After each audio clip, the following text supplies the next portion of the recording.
Welcome to the Quantum Healthy Podcast. I'm Andeea, a licensed addiction counselor, and along with my co-host, Laura Kissmann, a quantum nutritionist, we will be inviting expert scientists, clinicians, survivors, and thrivers to distill their pearls of wisdom attained from applying quantum biology to their fields of research and everyday lives. Our goal is to bring you easy to understand principles and practices about the study of light, water, and magnetism so you can take your health into your own hands.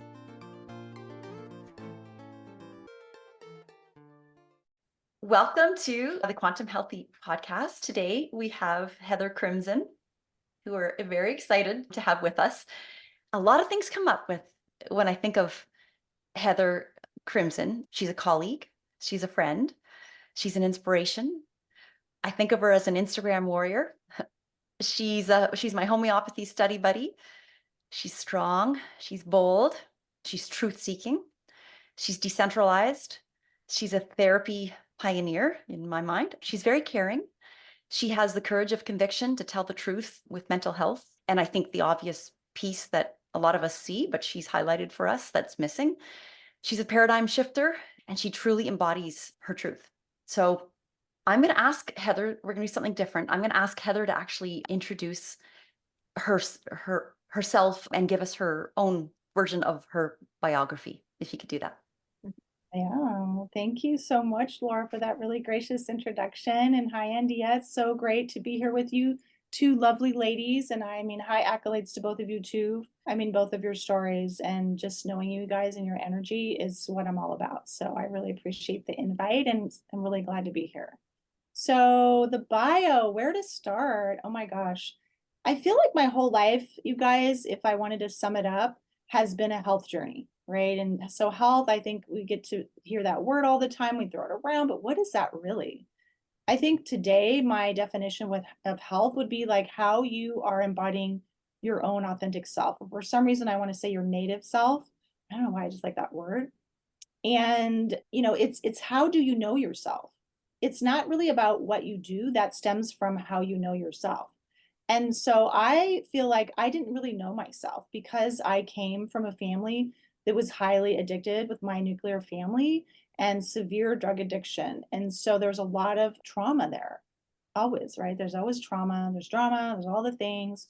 And I would get these really interesting contrasting experiences of being with my mom, for example, and then going to my grandparents all the time because she would communicate like, okay, you're gonna go to your grandparents so she could do her thing. And it was like chaos and scary and always like no predictability, no structure. And then I'd go to grandparents' house and it's like, oh, it's like serious and at one, and then the other one was not as serious, but like we have these rules. And I was just like, what? So I had to learn all three different cultures, basically, right? Three different family systems. And so I realized early on that I wanted that sense of felt safety in my body, but I wasn't getting that with my mom. Bless her heart. I'm not blaming anyone. It's like she had so much trauma, right? This is just a multi-generational transmission process. And I have to be honest, like I did not want to define my life around trauma in the last like 10 years. I'm like, I'm moving away from that because I think there's a point at which it kind of, it colors everything. And then you're sort of defining yourself by that. And I don't want that anymore. But it's an integral part of my story and it has shaped who I am and has been really a big catalyst in my health seeking journey. Because what happens with trauma is you get so disconnected from yourself, right? Who am I? Because you get your sense of self from what your caregivers reflect back to you. That is the attachment experience. That is the primal essence of attachment. I think it's all quantum, ladies. It's like there's constant energetic, right? Things happening, exchanges. There's the eye gazing with the infant. There's all of the quantum like hormonal stuff happening. I mean, it's just so rich, right? There's many, many layers. I'm sure there's so much we don't even know about. It's not So you're just saying no, you didn't get, or someone I did not get consistent eye gazing, safe parenting with safe my signals. mom. Dad wasn't even in the picture. He's not even in the picture. So it was mom doing the best she could, having me just barely turning 17. You get the point, right? Well, I'm born in 69. So, back in the day. And I realized that like who I am has been seeking myself and how to be safe in my own body, how to be safe being able to know what I need, how to be able to speak my truth and set boundaries. Like I wasn't able to do any of that stuff early on. It was more like, what am I supposed to do? You look outside of yourself, right? Because I didn't know. And I wasn't getting, like, I got some from my dad's mom, but I wasn't with her all the time. Like she was my main sort of mentor. But it was like, okay, I get a little snippet here and there. And I kind of felt like I was on my own because literally I was on my own a lot. I spent a lot of hours alone. And then I was alone taking care of an infant, who was my brother. And so the level of terror in my body was so intense of this frozenness, right? There's fight or flight or freeze in the sympathetic nervous system. Okay. So I was stuck in the freeze mode for most of my life. And then when I wasn't in freeze mode, I was either in fight or flight. Like I was not in what we call the window of tolerance that often because there was so much dense, compacted terror in my body. And so I just did like, oh, I'm going to be an English teacher because that's what my high school English teacher who was nice to me did, right? Like that's how I would operate my life. Oh, now I'm going to, learn Spanish because that seems like a great idea. And I love this Latino culture. And that was great. Or Mexico and all the things. But it's like, what do I really want? Like I couldn't connect with myself. So when we're so disconnected from our core, yes, we're looking out all the time and there's no sense of inner safety. So let's see, where do I want to go with this? As far as quantum biology goes, eventually this stress led to me having more issues. So I had the gut issues. Duh. When you have a lot of trauma, you're going to have some kind of gut issues, right? When there's that level of fear and you're holding yourself and there's like all of this is tense all the time, right? Like so leaky gut. Yeah, I had all the things, leaky gut, irritable bowel, called all the things. I could get colitis if I didn't eat right, I'm just a lot of inflammation. Yeah. And so I would do things like, I got to prove myself. It was a lot about that. Like, I got to prove that I'm a good enough person to be safe. Like, that's the level of trauma that I had. Right. And I've had family members even comment, like, I can't even believe you're alive. Oh, well, thanks. That's so helpful. Where were you when things were bad? Right. And so then I would think, oh yeah, maybe, it really was that bad. Cause what do? We try to push it away. We try to just move on. We don't want to deal with all that. And I tried, like I saw therapists on and off, but the neglect is the hardest kind of trauma to treat, right? Because there's a void. There's nothing to go in and do. You have to bring in safe, imagining bringing in safe other people. So that's an ongoing process for me. So what do? I go to school and then I be a teacher. That didn't work out. I was too young. I looked like super young and I didn't have the energy and the strength to manage a classroom. So thank God I never got hired full time. I just did like substitute teaching and summer jobs. Then I went back to school to be a counselor. I'm like, this is great. I love connecting one-on-one with the kids in the class. That feels more manageable to me. And I want to help people, right? I did have that longing because I wanted help too, of course. All therapists are on their own healing journey, just like everyone else, right? But we're choosing that as our whole focus for our career. So I did that. It was amazing. I got a very multicultural program, super cool educators who were great mentors to me. And then I did that for the last whatever. So I started in 90, I don't remember, 98 or something when I went back to grad school. And that was lovely. I got licensed, marriage and family therapist, still have my license, even though I'm not really practicing that much now. And the stability that I had always wanted, you guys, was what I really needed, right? Everything that's happening to us is happening for a reason and for our best and highest good. Like I truly believe that now, but I was trained in the traditional sense. And I was like, oh, energy work, that's not real. And I was so ignorant, like I had no idea, right? I was super biased. So like, this is how we do things. And we have to do the whole protocol just perfectly, right? And my dream was to have a private practice. So I worked for the county mental health with children in a jail, in a locked facility. Like it was the worst thing. Where are you living? Just to put us in time and space. Where are you living at this point? I'll get there because then I was living in Monterey County. So in Central Coast of California on the ocean.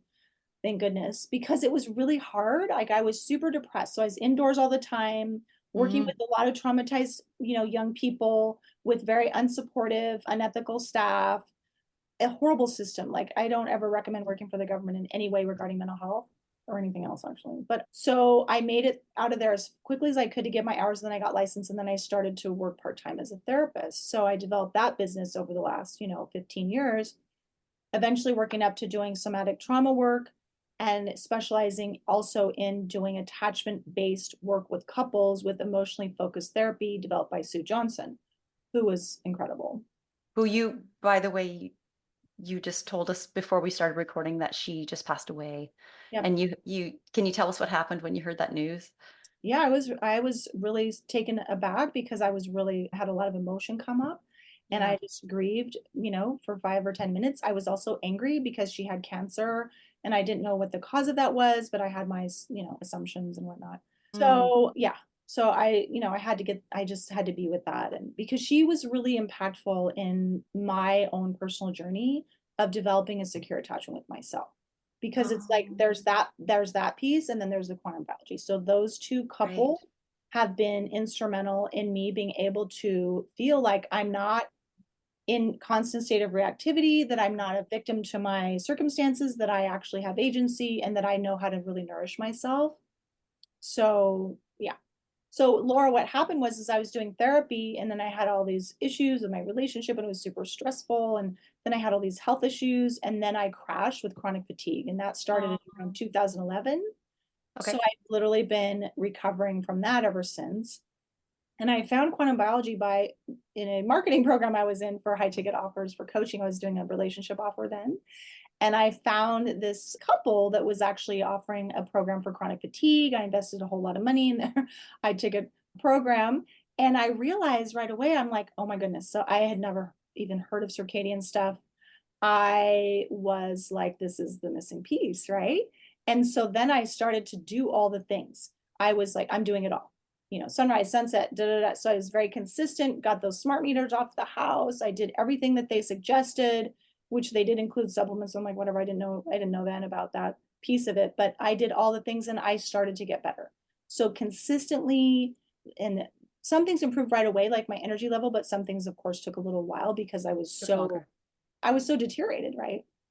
Well, and it took you a while to get there, right? I always tell people, yes, sometimes we get overnight improvements, but you got to also consider how long have you been sick? Oh, well, yeah. I mean, there's just so, I mean, well, and to be honest with you guys, like I had a consultation with Carrie Bennett, and she says, oh, you definitely have mitochondrial damage from all the early trauma. So that's something interesting that Oh. I've been sitting with since that meeting with her about a year ago now, I think it was, is that, and I have a mentor who's a spiritual mentor, and she said to me one time, because I met her in that same marketing training that found these quantum practitioners who were both MDs. And they just chose not to get licensed, which I thought was really smart. And Wow. They so were ahead of their time. mhm, Yeah. my spiritual mentor said, you're really like a flower, like an orchid, and you have to be treated with special care. I thought, okay, well, I guess I am. I always wanted to be like really strong, and I'm gonna, be this like athlete. It just never would work for me. I could only have so much stress on my body before then it would start to Mm. backfire. So that's how, like, that's part of our spiritual journey though. It's like, what have I experienced in life? Like, why was I put in this position? And it's about that surrender piece, right? Like, I have to honor my body and its capacities, or if my ego decides, like what I used to do is like, no, I'm the president of this local therapist chapter, and I got to do all these things. Well, then that backfired, right? And I had the chronic fatigue. That was just part of it. But all those things came together with the stressors of the relationship and the job and the licensing. So let's We're see. not invincible, hey, right? I know. Yeah, I Yeah. have to honor my body. And so I want to come back full circle to this journey that I've had, you guys, where I started to become okay. So practicing quantum biology, more energy, right? More connection to So, nature. so just before you go to the improvements, just can you just outline, okay, just in terms of sunlight, blue light, non-native EMFs, what kind of things were you doing? What To did help a day myself. look like? Yeah, what Oh, did a well, I typical would day look watch the like? sunrise every single day. I would Okay. ground every single day, do some earthing. And How'd you do that? Just barefoot in the oh yeah. grass? Same? Mhm. Yep. Nice. Barefoot on the grass or the dirt. And then I would, I'm usually wearing these during the day, but there's such a glare. Like I don't wear them when there's too much of a glare. And then I would block all artificial light at night. it wasn't perfect because my partner at the time, and he was never into any of it. So, and I hear that a lot with, quantum ladies. It's like, okay, well, there's a thing. And so I did I'll the, I'll just share on that because you talked about earthing. There's a movie, I don't know if it's on Netflix or how my husband found it, but the other night he's like, Laura, you want to watch this? It's called the Earthing movie. And I said, yeah, definitely want to watch this. So we oh. watched half of it, and now he doesn't think I'm such a freak for buying earthing shoes and trying to go barefoot and I love always, it. You yeah, got validation, Laura. He's I like, got a little people validation. do these things, It's not just one my step. wife.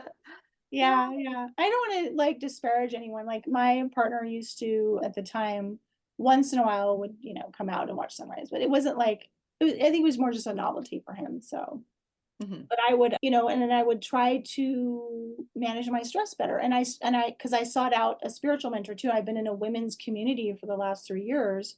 Beautiful. That really helped me to feel nurtured and nourished. And Jenny Glick is her name. She's amazing. Yes. She talks a lot about like pleasure, not necessarily sexually, but how do we pursue pleasure and these practices that help nourish us, that feel good, so that we're not always having to go and take care of others and always be in this stress mode, right? There's always something to worry about. There's always something to do.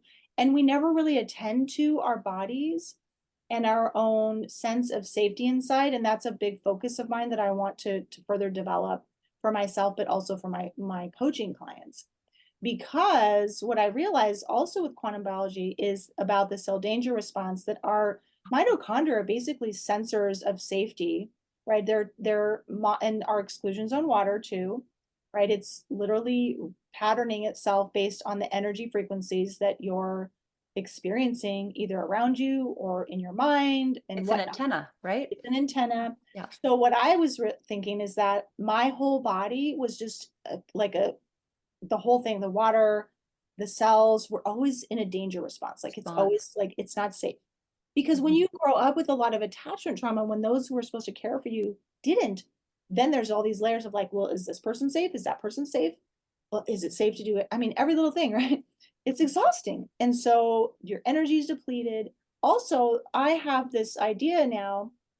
I know I'm not the only one, but if our body is sensing these things and our exclusion zone water is patterning itself based on what the frequencies that it's reading are, that is what I think emanates out into the ether, which is the so-called empty space all around us, and is attracting back and reflecting back to us what we are experiencing.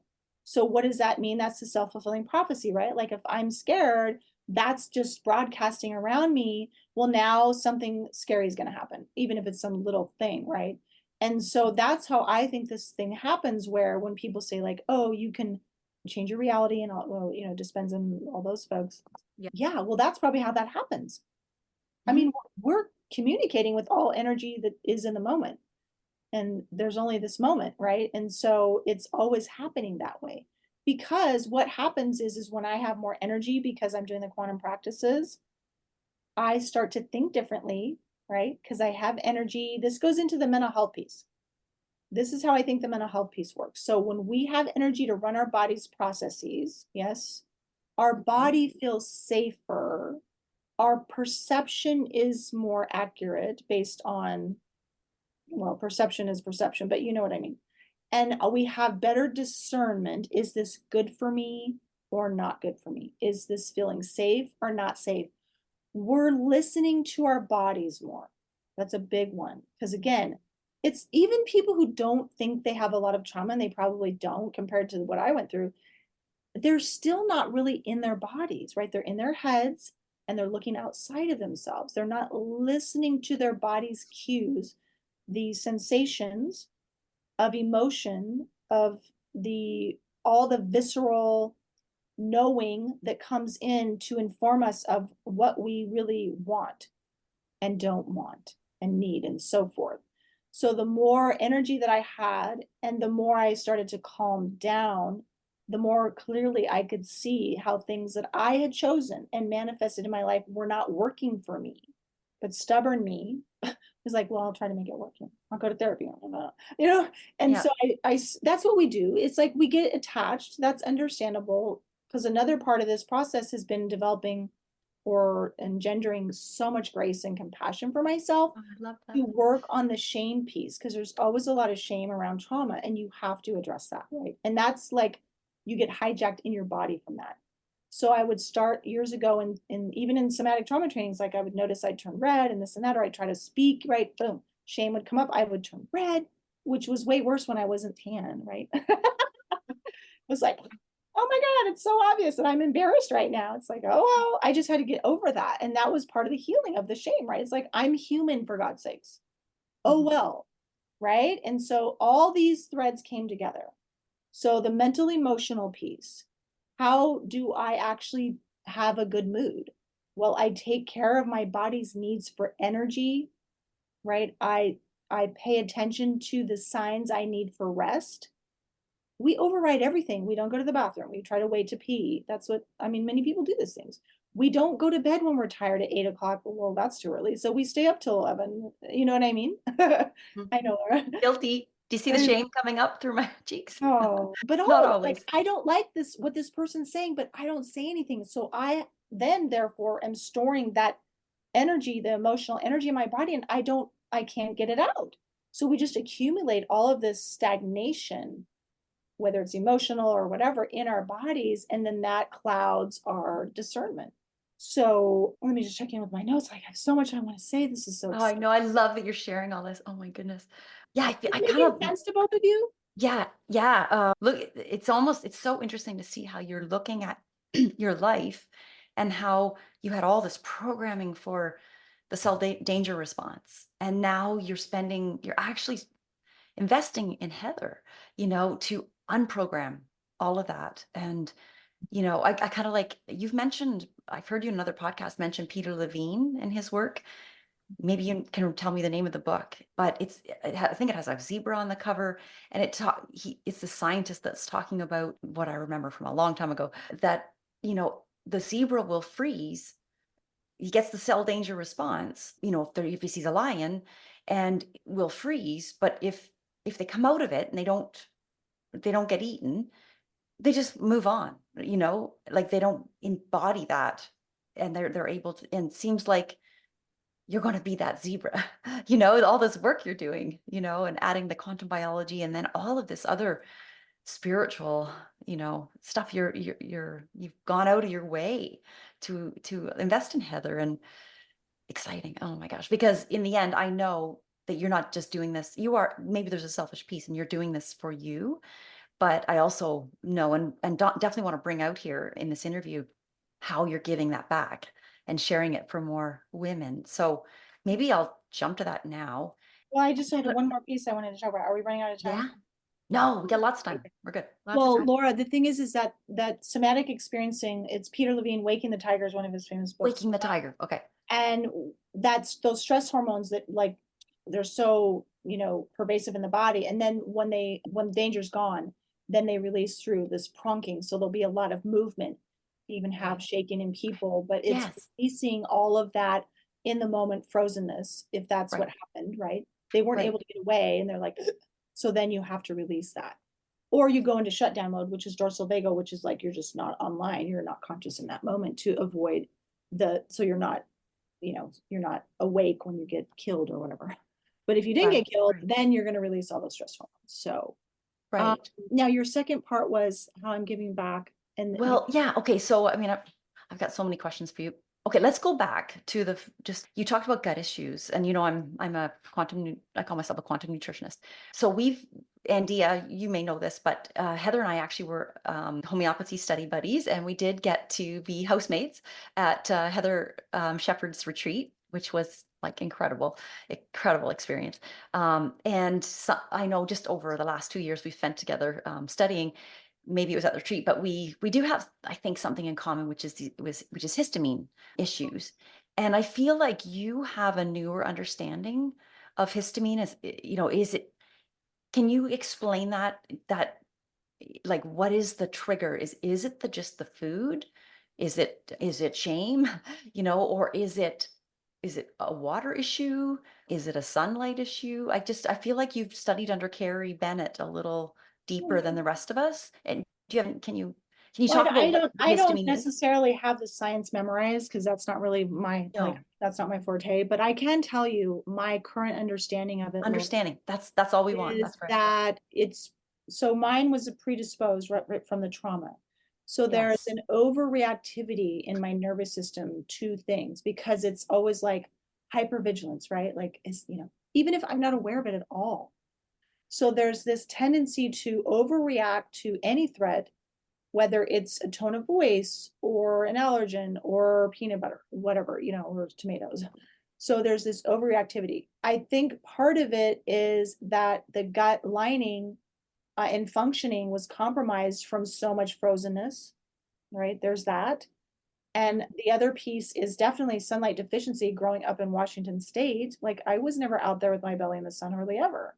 I was indoors most of my childhood. There was little summers, short periods of time that I would be outside. So, and I know there's plenty of people who grew up in northern latitudes who don't have that problem. I think it's just the combination of things that were happening for me, right? So all of those things combined, plus then just because I didn't have a histamine issue that I knew as histamine. Well, that came later. It first manifested when my chronic fatigue was at its worst, right? And I could literally know things with histamine, but I didn't know that's what it was. So I would be doing 3-day bone broth and thinking I was going to heal, and I would just feel worse and worse and worse. Finally, after a while, I figured out what it was, or somebody helped me figure it out.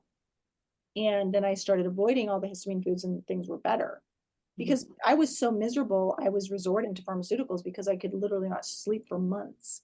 And Oh, my, so it affected your sleep. It affected your oh sleep. God, yes, it still will if I overdo it. Yeah, I don't feel as tired because I'm doing so many other things to help fortify me, right, and nourish my mitochondria. But it definitely for me was something that made me feel anxious, itchy, and red. I sometimes still have a little bit here, and also would not sleep well. It's like you're kind of wired but tired and you're half asleep all night. It's horrible. It feels like torture. Yeah, So that's it's me on caffeine. Yeah. well, and I used to never be able to do caffeine. I don't do it that much now, but it would make me sick. Now my histamine, especially because I've just recently moved and I'm in a higher UVB place because I'm almost at 3,000 feet and it's like really sunny and Oh, very, great. very sunny most of the year. And so, but I've only been here 3 weeks. But when I lived in Mexico for several months, 4 years ago, I had no histamine issues because I was at high UVB was like, I don't know, 12 or something, 13. And I was out every day. And I could eat anything. I could eat the fish, the chocolate, all the things that I wanted to with no issues. And I thought, That's so telling, right? That's so telling. It's not just like some people would say, well, is it just because you were less stressed? well, Yeah, that's part of sure. it. That, well, Part of actually, I was pretty stressed down there because there was some stuff going on personally, relationship wise. So I was very stressed. It was really just the sunlight. That's so interesting. I And sunlight needed on your that. belly, Oh yeah, sunlight, every day. which is UVB, infrared, Infrared, UVA. and I'd be out in the morning for the UVA, all the different, frequencies. So it really helped me a lot. Can I ask, did you have any histamine issues with citrus? Lemons, limes, Yeah, oranges? because citrus is a histamine liberator, and so I can't eat too much citrus either. That's one of my biggest ones. Yeah. Mhm. Yeah. And for me, it manifests in my bladder with Okay. bladder urgency and frequency. Okay. Yeah. But I look at histamine also as, or gut issues rather, which ties in with histamine Mm, for me as, here's the thing. Here's the thing. It's about the safety, Laura. Can I take in nourishment, love? It's not just food. I mean, mainly right. it's love. Can I love myself so that I start to feel safe and secure in my body so that I'm Mm, not overreacting to things? That's what I think it is. I think honestly, like I understand there's a lot of negative impact from our lifestyle regarding non-native EMFs, lack of sunlight, and all those things. But I think that once those are addressed, if you still have issues, the place that I've gotten to now in my understanding of health is that it's going to be unaddressed emotional in the body, unaddressed emotions in the body. That yes. will continue to, especially in chronic health problems that people have, and they jump from person to person to person. They're always trying all these different things. There's most likely, and you know this from the homeopathy, Laura, there's most likely suppressed emotions or Mhm. an unaddressed emotional issue or trauma that you're carrying around in your physiology that will undermine your body's all the Healing. things. right? healing, the energy, all of the things. Yeah. So that's really my focus now, is how to basically address, I mean, not necessarily chronic issues, but somebody who wants to be able to have a more joyous experience in life, to be able to play. Some people can't play. Like, I've had many clients who are like, no, I have to be serious. And that's how I used to be. Right. I mean, I would play once in a while, but it was like, ugh, it's always like it's hard and it's struggle and I have to work hard. You know what I mean? That whole mentality that we've been indoctrinated. I grew up with that, with the military Exactly. dad, work first and play. And even just the military, we worked hard, but we played hard. That's luckily we had that. Like, Good. the idea was we did laugh and we did play. So we did get instilled that, but I think I've carried it further where I've never done work. I can only play when work is done. Where my husband, my spouse, he's amazing. He prioritizes play in his life and it shows in his health, you This know? reminds me of something you said earlier, Laura, about being selfish. I think selfishness, when it's about your own personal growth, is positive. I think that's a good thing, especially for women. Because for Mhm. some reason, for women, like, see, like your Mhm. husband, it's like, no, this is my time. I'm going to go, whatever I do, golf, blah, blah, blah, go hang out with the guys, Mhm. and they're fine. Like, it's no big deal. Oh my God, forbid that we prioritize our own, space for ourselves. Like, what is that? Because we've been like, part of It's it's natural. We want to take care of others. Like, yes. that's what women do. Yep. And when, though, do we start to recognize, okay, well, I'm becoming depleted. I'm malnourished over here because I don't do the things that I love. I don't do whatever it is, creativity. I don't take time to do nothing. I don't hang out with my girlfriends. I don't go away by myself, whatever it is that you want to do. I always tell my friends I'm a terrible girlfriend because I don't follow up.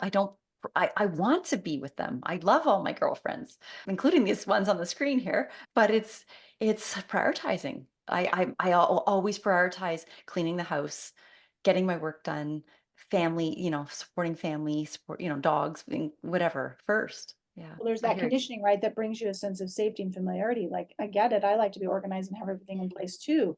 Mhm. But if we're always doing that, that's what I'm talking about, Yeah. right? It's like, when do we actually get to turn off and just literally be? And pleasure is important. And I think in our society, it's really become difficult because, well, Andeea, it's like that. When is it like, oh, you're just indulgent and oh, this is an addictive quality? Okay, well, that's the discernment again. It's like, no, Right. this is Yeah. what feels good to me and it actually makes me feel better. It's not something that's a problem, right? Or that I can't live without, or all these other things. Right. But, it can be a little tricky. What do you think about that? Well, my first thought was, well, as long as it's not impinging on your life, like if you're enjoying something and you start to do it every single day and you start canceling plans or calling into work or something like this, of course, then it starts to go into that addiction realm, right? Because many people have cross addictions and all sorts of things. But yeah, and also in recovery, like a lot of people will say, oh, this is a time to be selfish, and you just spoke to that so beautifully, that it is a positive thing when it has to do with your health and the bettering of yourself. And yeah, and earlier you also said something that really hit me, and it was about how you said something like that you're moving away from the trauma and speaking to that. And one of the things that as I learn about water and things like that, I'm trying not to cuss. I'm trying to, I, I know that I've addressed my trauma. I know that I've done therapy. I'm doing energy work. I know I'm doing the good things. And I don't want to continue to focus on that, because then for me, what happens is I continue to live in that story, and I'm rewriting my story. I'm not sitting in the, oh, this happened to me. Now I'm in this healing. And it's the same thing when I talk about recovery versus recovered. It's like, we in recovery forever? Are we healing ourselves forever? Are we broken, constantly broken, and trying to find something outside of ourselves so we can feel good inside? And it's like, no, we need to go inside. We need to listen to our bodies, use our intuition to heal ourselves, and we will get recovered. We don't need to constantly. That's just a part of my journey, and just some of my thoughts since you've been sharing. And man, this is a wonderful, and I relate to a lot of pieces of your story. So Yes, Mm. I love that. It's like we decide what is true for us. Yes. based on our connection to our own truth and our higher self. And Mm-hmm. you get to write your own story. That's healthy. That's called healthy self-attachment, right? Because it's a narrative that, I forget what we call it exactly, but it's a cohesive narrative that makes sense to you, because we're meaning making creatures, right? We're going to make meaning. Laura, when you asked about the animals, it's like they don't get stuck in trauma because they're not making a lot of meanings out of it. Oh, that's bad. It shouldn't have happened to me. Oh my God, the world is not a safe place. Like, we're making meaning constantly. And if we're not aware Yeah. of that, right? Like you're saying, Andeea, what your story that you're telling yourself, or how you're talking to yourself, or how, and I need to work on the cussing thing too. Actually, I came up with a quote. I'm going to share it with you guys. Potty mouth pollutes your water. How do you like that? Maybe That's start a good. meme now. I like it. But it's true. Like, you see Yeah. Veda Austin's work, and I'm like, oh my gosh, I have to be careful. Yeah, or Dr. Emoto. Yeah, both of them. Yes, exactly. It's like, Yeah. so when I'm saying the F word, what is that imprinting on my body? Especially when, people say the the F word or any swear word, and can be different meaning behind that. Mhm. It can be like they're pissed. It could be like a good thing, like, depending on that emotion behind They're it. trying to be funny. Or Yeah. yeah, or what have you. So just that intentionality that we put into our water when we're drinking it. And, Mm. we need to do that with just life, the things when we speak, when we're thinking. I'm just starting to, do a lot of work on myself energy wise, and realizing that it's all about the beliefs I'm placing on things, the story I'm telling around things. Is that serving me? If Well, it's not serving me, even if it's a simple word, like a long time ago, I realized the word addict, alcoholic, I did not like those words. Was not going to constantly imprint those on my body. That wasn't part of my identity, and I didn't want it to be. So changing the words around it. It allowed me to start to change my own story. I had no idea where it was going to take me. And now I'm sitting here with two other quantum ladies in the presence of good company all around me in my life. That just and it all started with just something small, some small awareness. And it will just like all these small awarenesses just snowball. And your story is a perfect example of that, of what you've been sharing with us. Is all your awarenesses have snowballed into this beautiful orchid. you right, have to embrace that orchid. Not, well, Yes. because the thing, the victim me would be like, oh, that's not good, right? It's weak, it's fragile, da da da. The non-victim me, because I worked a lot in that whole victim awareness, right?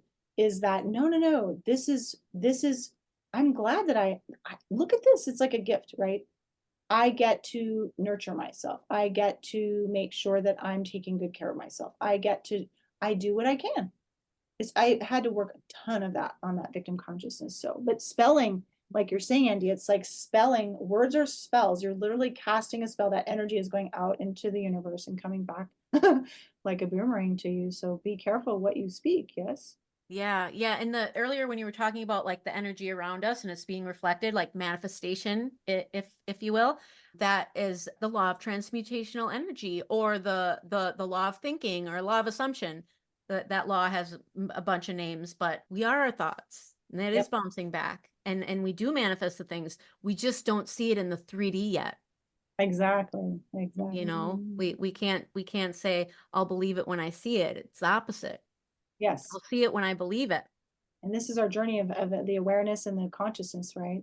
So Yeah, I like to hang out there. I'm kind of a newbie in that area of consciousness, but it's really me too. so cool, so It, fascinating. it is so I fascinating. I've been playing in the access consciousness bars Mhm. realm, and also one I'll just share this because it was a cool thing that happened to me. I took Robin Sharma's Hero Legend Genius course a while back, and he had us journal how we were playing the victim, and Mhm. just to look at all the different, and so it was amazing what came out on the paper. And I keep alluding to this, little minor chocolate addiction. It was like, where am I playing the victim? The chocolate, like, can't get over it, change that. It's just interesting, the different things. But Heather, one question: I've heard you talk about, you would like to inspire people to express their humanity. Could you explain what you mean by that? Well, like I said in the beginning of the show before we were on air, that quantum biology restores your health because it restores your humanity. to the extent that you can take in love and nourishment, right, and develop a secure relationship with yourself, you will become fully into your own self and humanity, and like your authentic self is how I think of it. Yes, because we cannot see ourselves if we don't have the energy, if we don't have the safety that we need. We're always going to be in a struggle. We're going to be reacting. We're going to be deficient that way. So we need to have the wherewithal, because let's be honest, it's really hard to face stuff, right? Most people would rather not. That's why we have addiction. Most people would rather focus on anything else than what happens in their bodies. Like when I was doing therapy and I had people sitting in a chair and I was doing a combination of EMDR and somatic experiencing as a fusion. The trainer that I had was trained in both, created this lovely model where I'm tapping on their knees, and I'm really just redirecting them to focus on their bodily sensations the whole time, and then reflecting back to them what they say without me trying to add any of my own stuff, nothing. Like I'm not interpreting, I'm not like, oh, I was like supposed to be super neutral. And you would not believe how quickly people were like, oh my God. And like all this emotion would start coming up. And then what do? They clench, right? And it just stays right here, right here. So the thing is that in our bodies, there's always truth of everything. Like I believe our bodies are the portal and the exchange, or what's the better word, you guys, but like between all that is out there and who we are. Like it's all there. So the people would ask rhetorical questions like, oh, why is this happening for me? I always would, the way I was trained, brilliant, this guy was so good, is so good. He would say, have them ask themselves that question. Well, now we're in a whole different ballgame, aren't we? And guess what? I believe we always know. We always know. Your body will, and your body basically, like, that's what I think is your higher self. It will offer up to you this knowing that you don't want to be with. And that's why I'm here right now. I knew that I wasn't in an optimal relationship, but so many things were good about it. And, fundamentally a good person. And I, sometimes it was great, but there was a lot that I was enduring and a lot that I knew I was missing out on. That's all on me, not anyone else, right? So I felt like the more committed I was to my own healing, to feeling good, to nurturing myself, to creating a community of women, to having tons of forgiveness and self-grace, right? The more that it was shown to me the path that I need to take. And then things fell into place where it was like, this is what I'm going to do. And I had to do a hard no, like, no, I'm not doing this anymore. And my body said, it was not my head. It was like, my body was like, no, we're done. Packed it up and moved in 6 months. And now I'm in a different 2 states away, in a totally new town, a totally new house. How are you doing? And my dog. Great. It's been 3 weeks. I know my best friend's like, well, you don't have any friends there. You don't really know anyone. I'm like, yeah, I know the roommate. It's my dad's best friend who was helping my dad with his health issues for the last 10 years, is still living in the basement. I'm like, great. Can I help me? So here's the thing, you guys, I want to make this really clear. What I knew is that I needed to be able to be by myself and thrive, because I moved out a couple times during this 19-year stint when things felt too much for me, but I did not thrive. The first time I really was off. That was I was really bad off, because I had so much of that trauma still in there. Was that the trip to Mexico? That's when the chronic fatigue happened. No, that was later. So the chronic fatigue happened and I was super depressed. Like I was pretty suicidal, anxious, like, just like total victim, blah, blah, blah. And here I had to have all my energy just to go through my clients as best I could, right? It was really hard. And so I survived. I started coming out of that, and then, things got better, and blah, blah, blah. The saga continues. The second time when I was in Mexico, I'm like, I'm moving to Mexico because that's what I want to do. The beginning of the thing that happened, And so I did 2020? 2020? Okay. I did that. And I was down there for 4 months, and that was like, I could have figured it out, right? Because I wanted to do something different. This time it's like everything's changing and I'm done. And that, hard line in the sand. And now I'm taking care of me. So I knew that I could do that, but everything had to align for me to be able to do that. My health, my women's community, my knowing the space that my dad left here for me, which is interesting, right? Because that attachment was very compromised. and he never literally gave me anything. And then he leaves me in the house. It's like, how interesting is that, right? So How all of interesting. these things combining to help me receive. That's really what it's about. Oh, Because what do we do when we've been neglected? I don't need anything. I'm fine. That's a coping strategy that's very, very damaging. And so now I'm like, I'll receive it all. It's all good, right? And now I'm here with me, and I'm can take care of myself, and I'm not lonely because guess what? I have me and a lot of books. So Heather, we have this homeopathy course in common. I'm just I haven't really opened it up to clients yet. I don't know where you're at, but I'd love to ask that. But also, has homeopathy played a part in that? yeah, thank you so much, Laura, because I forgot to mention that. I took Right.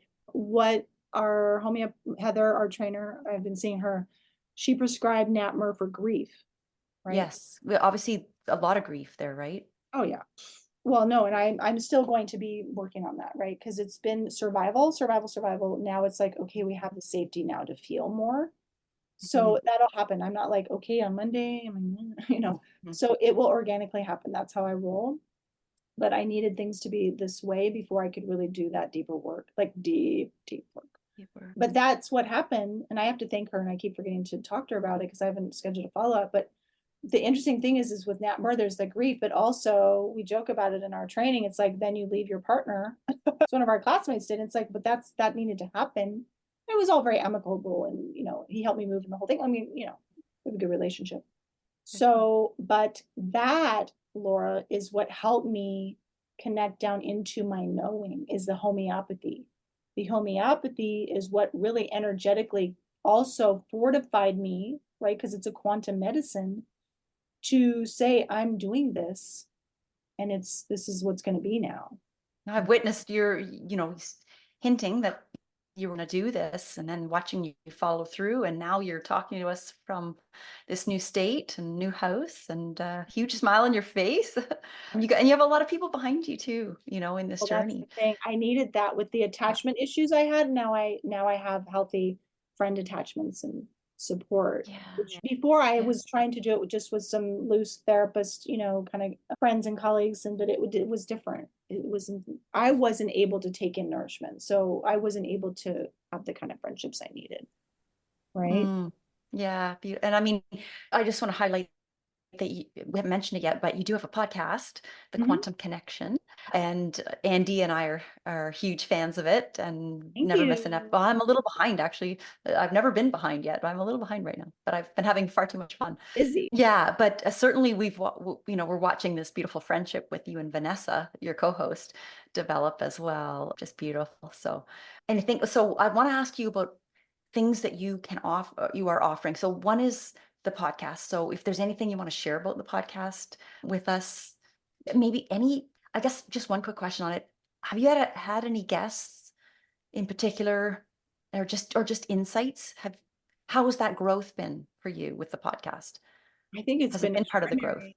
It's been extraordinary because we have basically organically grown it, right? And we don't have a lot of strategizing yet. I think that's going to come.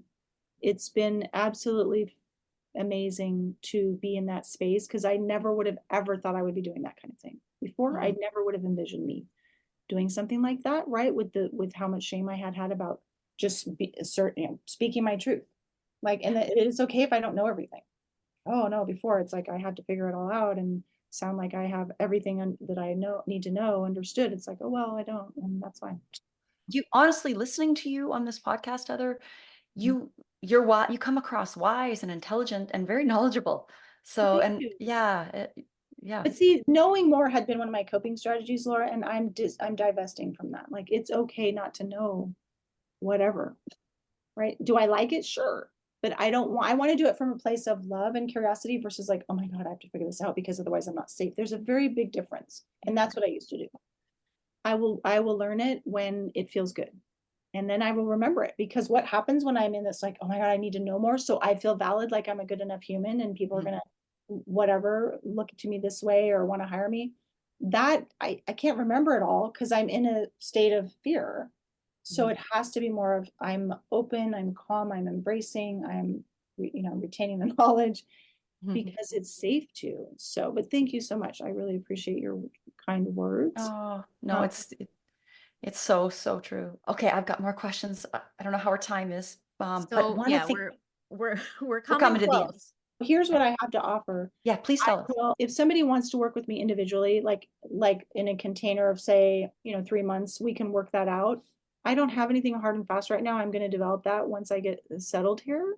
Mhm. So, but that's what I'm leaning towards versus having a community and, trying to have guests and put all this information there. I really feel in my body that what I like to do is the I thou experience experientially, right? So I can help somebody with whatever their energetic needs are. It's more about like, let's elevate your vibrational frequency, your vibrations and frequency, right? So Yeah. we will do the quantum foundation and then we'll see what's going on. Because I do think our symptoms are here to pave the way for us. They're not a problem. They show up in us what needs to change. Mhm. So we'll then look at what symptoms remain after you have your quantum foundation of the quantum biology. Now let's look at the emotional realm, right? Oh, I love that so much, Heather. I Thank love you, that. Andeea. Thank Mhm. you. Okay, we have a question we like to ask. This is the Our last signature one. question. Ooh, what is it? What does quantum healthy mean to you? Quantum healthy? Yeah, in a nutshell. I think quantum healthy means you're living a pleasure-filled high voltage life. Oh, I love it. I love that. Short and Oh, sweet man. too. Yes. Man, we're gonna embody that. We're gonna Good. work on embodying that. Oh, Good. Great. And how can people find you, Heather? Is it still Enlightened Mood? Yep. My website is enlightenedmood.com. Okay, and on Instagram? Yeah, I don't even know. Let's check. It could be Enlightened Mood too. What is it though? It's so funny. I can't remember. So my Instagram is just Heather Crimson. I was gonna say I thought it was your name, Yeah, but okay. you beat me to it. But you I don't know how, you were posting quite a lot before. I don't know how busy you've been. Really busy moving and a lot of changes. So I did, what I did is the first time in my life, I said, I'm not going to stress out about, was it stressful? Yes. And then, yeah, I got sick like the week I was moving, the last week before takeoff. I'm like, oh my Sure. gosh. Yeah. But I'm like, I called it a purge, whatever. But the first time in my life that I did this as slowly as possible, I had 6 months. I had plenty of help. I had all the time. I hardly worked at all compared to the 30 years before. And it was like, I'm gonna do it my way. The Selfish. soft way, I'll the get out. effortless way. Yeah, because that's what I needed to do to make it manageable for myself. Mhm. That's why I haven't been posting, and thank God Vanessa does what she does, because that's the only way I would be showing up on social media. Will I make more appearances? Yes, yes, yes. But the thing is I want to share from that place of feeling lit up about something, from feeling inspired versus, Yes. oh my God, I have to Organic. post. I haven't posted. It's like, no, I'm not gonna live like that anymore. Yeah. I I still agree. feel like a lot of your posts have been organic though. Like it's like I got a thought, I got an idea, capture it, get Yeah. it out there. And anyway, I've really enjoyed a lot of your posts over the last, I guess it's 3 years that I've known you. But it's been part of my learning because the whole mental health space is not really my strength. So thank you for that. You're welcome. It's been a pleasure. Yes, Any thank last you. parting words of wisdom? I think that the main thing is you have to connect to the outside world through nature to be able to connect to yourself, which will then lead you to connect to others. This is how it has to be. You have to have all of them. That's it. It's triangle. Mhm. Amazing.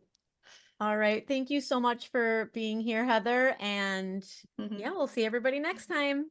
Thank you. Thank you so much for listening to the Quantum Healthy podcast. We hope you found some value in this information. And if you feel inspired, please share it and leave us a 5-star review. This will help us reach so many more people. If you want to connect with Laura, you can find her at laurakissmannwellness.com and Andeea at andeearay.com. Links are below in the show notes. Now, go find some sunlight and embrace your own quantum healthy.